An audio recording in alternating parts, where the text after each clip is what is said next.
मैं समझता हूँ कि हम लोग दीन से हट गए हुए हैं। हम लोगों ने जो अपनी सही एक रस्सी है ना, मजबूती वाली रस्सी, अल्लाह के दीन की रस्सी, इसको छोड़ दिया, इसलिए प्रॉब्लम में है, मुश्किल में है। आज भी कल भी जब तक हम उसे नहीं पकड़ेंगे हम नहीं बचेंगे। तो यही है कि इमरान खान मरेगा तो फिर ही बेहतरी की तरफ आ सकता है, उससे पहले नहीं। है कि आप खुश हैं अपने घर में, झूठ नहीं बोलना। बाथरूम का जो आप साफ करने वाला तेजाब है ना, ਉਹਦੇ ਉੱਤੇ ਵੀ ਤੁਸੀਂ टैक्स देंदे हो, ठीक है। तो और की जान लेनी सू 60 साल ही हो गए हैं जो बाल सफ़ेद हो गए हैं आटा बेचते बेचते, लेकिन जो ऐसा दौर देखा हमने कभी नहीं देखा। आज जो सरकारी तौर पे आटे की कीमत है वो क्या है? सरकारी रेट आटे की कीमत है 1075 रुपये। वो मिल रहा है आपको? यहाँ हमें मिल रहा है 20 तोड़े एक मिल से आते हैं, अल्फला मिल से, वो हमें दे रहे हैं। बाकी कादर फ्लोर मिल वाले हमें नहीं दे रहे। वो सारा आटा सरकार कणक देती है उनको, सरकार का आटा वो सारा कुछ मंडी में देते हैं, बकाया सारा ब्लैक कर देते हैं। ब्लैक हो रही है, मंडी में आए देखें, चेक करें। जो हर आदमी अपना अपना नंबर बनाने के लिए तुला हुआ है, वो एक एक चीज़ को चेकिंग होनी चाहिए, समझ आ रही? तो इसलिए आप विज़िट करें, सारे दुकानदारों से पूछें, डीएफसी साहब को पूछें जो फूड कंट्रोलर हैं सियालकोट के ज़िले के। तो कणक का पता नहीं कहाँ जा रही है, माल कहाँ जा रहा है, मंडी में किसी को आटा नहीं मिल रहा। 20 तोड़े मिलते हैं, वो 20 गाहकों में तकसीम हो जाते हैं। अगर आज से कबल 3 साल पहले बात की जाए, जब नवाज शरीफ का दौर था, तब इस आटे की कीमत क्या थी? उस वक़्त आटे की कीमत 710 720 थी, मेरा मतलब है। तो उस वक़्त कणक का रेट 1300 रुपया था, अब कणक का रेट 1800 रुपये 50 रुपये है। तो ज़ाहिर है महंगाई बढ़ गई है, महंगाई हो गई, पेट्रोल महंगा हो गया, चीनी महंगी हो गई है। आप मिलों वालों से जाएं, वहाँ जाकर उनका इंटरव्यू करें, वहाँ जाकर छापे मारें, उनसे पूछें। ये तो सरकार की कणक है, ये उनकी अपनी ज़ाती नहीं है। ये 3-4 साल अगर पहले की बात की जाए, दौरा नवाज शरीफ की, उस वक्त रेट था मेरा हाल 760 रुपये। इसकी कीमत क्या है? अब इसकी कीमत 1120 किलो। जी इतना फ़र्क पड़ा है, जो क्या वजूहत समझते हैं? मेरा ख्याल है गंदम की वजह से, गंदम का रेट, बिजली। सबसे पहले बिजली महंगी है, पेट्रोल महंगा हो गया है, इसी वजह से जो है महंगाई काफ़ी ज़्यादा हो गई है। पहले जो ना गंदम यानी कि काश्त कम हो रही थी, अब गवर्नमेंट ने गंदम का रेट बढ़ाया है, इसीलिए गंदम जो है ना रेट इसका तेज़ कर दिया है। पहले गंदम का रेट था नवाज शरीफ के दौर में 1400 रुपये मन, अब इसके इमरान खान साहब के दौर में गंदम का रेट है 1800 रुपये मन। रोज़ाना बेस पे वो 700-800 रुपया दिहाड़ीदार कमा के हो जाता है, अब बाल बच्चे का गुजारा करता है वो। अब 800-900 रुपये में वो कैसे गुजारा करेगा?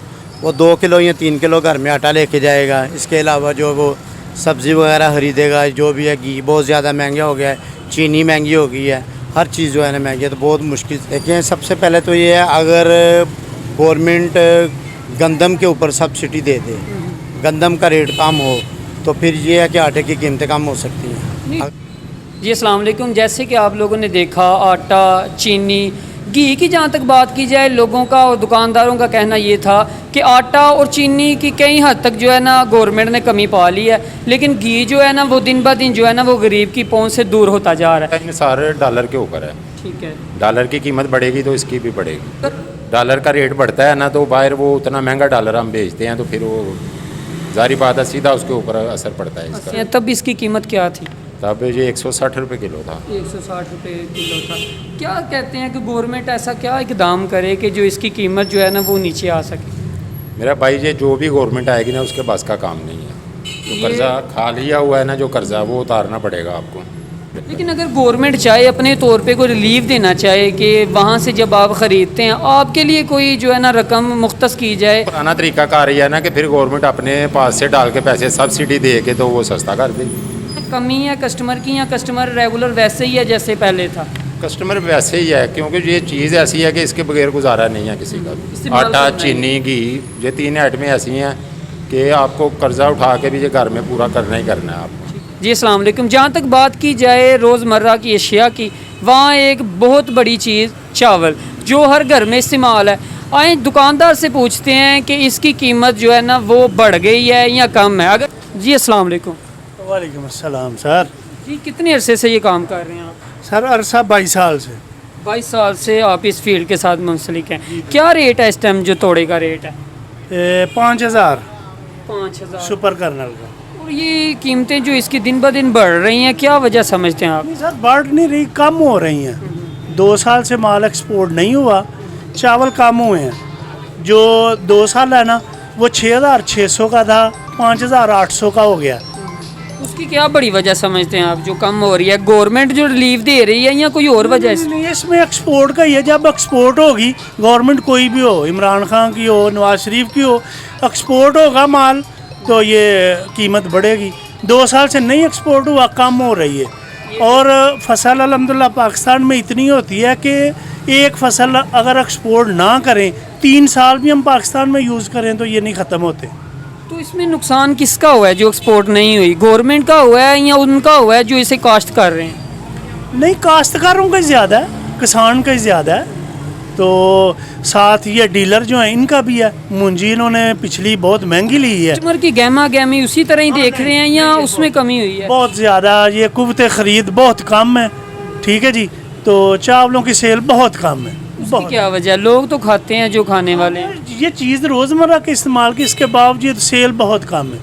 उसकी बेसिक वजह गुर्बत देख रहे हैं हम। यही जो कारोबार वगैरह नहीं है लोगों के, तो इसकी वजह से ही हो सकता है। इसके अलावा मुझे नहीं कोई मज़ीद कुछ समझ आ रही। उनका कहना ये था कि चावल एक वाहिद ऐसी आइटम है पाकिस्तान में कि जिसकी कीमतों में ना पेट्रोल, ना डीजल और ना ही डॉलर बढ़ने का कोई असर पड़ा है। जहाँ तक बात की जाए चीनी की, हुकूमत ने आवाम की सहूलत के लिए जो है ना दुबई से जो है ना वो चीनी मंगवाई है लोगों की सहूलत के लिए। उसकी कीमत जो है ना वो जानेंगे हम दुकानदार से जो इन्हें लेके आए हैं। अस्सलाम वालेकुम। वालेकुम सलाम जनाब। गवर्नमेंट ने ये इम्पोर्टेड चीनी बाहर से दुबई से मंगाई है आवाम की सहूलत के लिए।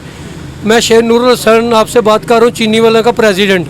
90 रुपये किलो को जितनी मर्जी ले, kilo, 2 kilo, 5 kilo, 10 kilo, wholesale दुकानदारों की सहूलत के लिए भी हाजिर है।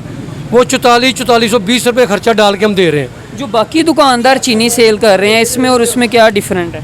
कोई ज़्यादा फ़र्क नहीं है। पाकिस्तान की चीनी ज़्यादा मोटी है, ये दरमियानी है, ना ज़्यादा बरीक है ना ज़्यादा मोटी है। मिठास उसकी और अच्छी है, ये दुबई की चीनी की मिठास अच्छी है, ये बहुत अच्छा माल है। तो अगर बस दूसरे दुकानदारों की चीनी की बात की जाए तो उसका रेट क्या है? उसका रेट मार्केट में 105 रुपये किलो है और इसका 90 रुपये किलो है। मिलों वालों की मिलें चल पड़ेंगी तो मुझे उम्मीद है कि 90 रुपये से भी कम रेट हो जाएगा। उनका क्राइसिस आया हुआ है, ये सिर्फ पाकिस्तान नहीं है पूरी दुनिया में क्राइसिस है, क्योंकि अजनास की काश्त बहुत इतनी ज़्यादा नहीं हुई, क्योंकि बीमारी की वजह से काश्त को सौदों की कम हुई है, जिस वजह से ये मुआशी बहरान पैदा हुआ है। आइए जानते हैं उन लोगों की राय जो घर से चीज़ को ख़रीदने के लिए आए हैं। देखते हैं और पूछते हैं कि पहली की बनिस्बत रेट बढ़ते हुए नज़र आ रहे हैं उन्हें, या आगे से जो है ना वो कीमतें डाउन है।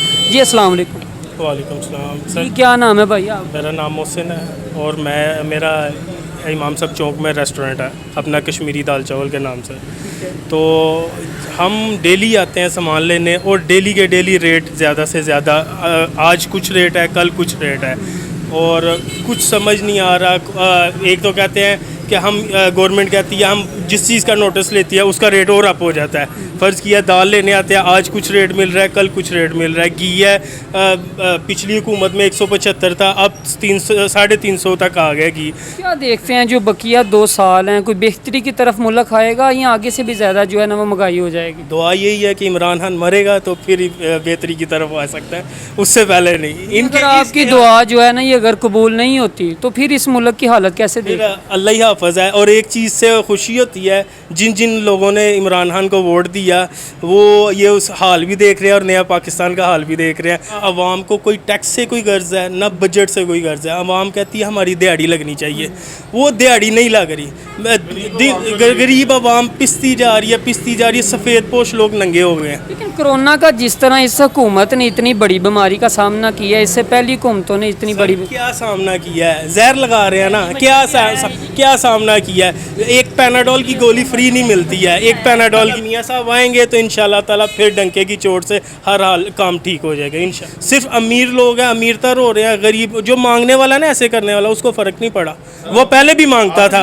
हम न्यूज़ चैनल के हवाले से आप बता दें इसके पास क्या प्लानिंग है? बताएं कि आप खुश हैं अपने घर में, झूठ नहीं बोल रहे हैं। बाथरूम का जो आप साफ करने वाला तेजाब है ना ਉਹਦੇ ਉੱਤੇ ਵੀ ਤੁਸੀਂ ਟੈਕਸ ਦਿੰਦੇ ਹੋ, ठीक है। तो ਹੋਰ ਕੀ ਜਾਨ ਲੈਣੀ ਸੂ, ਹੁਣ ਟੀਕੇ ਲਾ ਕੇ ਜਾन ਲੈਂਦਾ ਪਿਆ। जो बेसिक वजूहत हैं वो क्या देखते हैं? गवर्नमेंट है या कोई माफिया बैठा हुआ है जो इसकी कीमतें दिन ब दिन बढ़ा रहा है? ये माफिया भी है लेकिन माफिया को कंट्रोल तो गवर्नमेंट नहीं करना ना। बेशक ये माफिया, इसमें कोई शक नहीं। आप बड़ा इस पे मुस्कुराए हैं, आपका क्या कहना है इस पे? जी मेरा भी इन्हीं के साथ मौक़िफ़ है कि ये कंट्रोल नहीं होगा, ये इनके बस की बात नहीं है। आगे जो हुकूमत है वो पेट्रोल जो है ना वो मज़ीद आगे बढ़ा रही है, क्या देखते हैं इससे और फ़र्क पड़ेगा या कुछ बेहतरी हो जाएगी? बेसिक ये है कि ये अली बाबा 40 चोर वाली बात है कि बेशक हाँ साहब बहुत ईमानदार होंगे हैं, लेकिन ये लोग चल नहीं पा रहे। मैं समझता हूँ कि इनकी जो पीछे टीम है ना वो नहीं ठीक। आप इनकी टीम अगर लें तो वो सारे पहले वाले हैं, कोई नई टीम नहीं है। ये हर काम में माफिया तरह का चल रहा है। मैं समझता हूँ कि हम लोग दीन से हट गए हुए हैं। हम लोगों ने जो अपनी सही एक रस्सी है ना, मजबूती वाली रस्सी, अल्लाह के दीन की रस्सी, इसको छोड़ दिया, इसलिए प्रॉब्लम में है, मुश्किल में है। आज भी कल भी जब तक हम उसे नहीं पकड़ेंगे हम नहीं बचेंगे।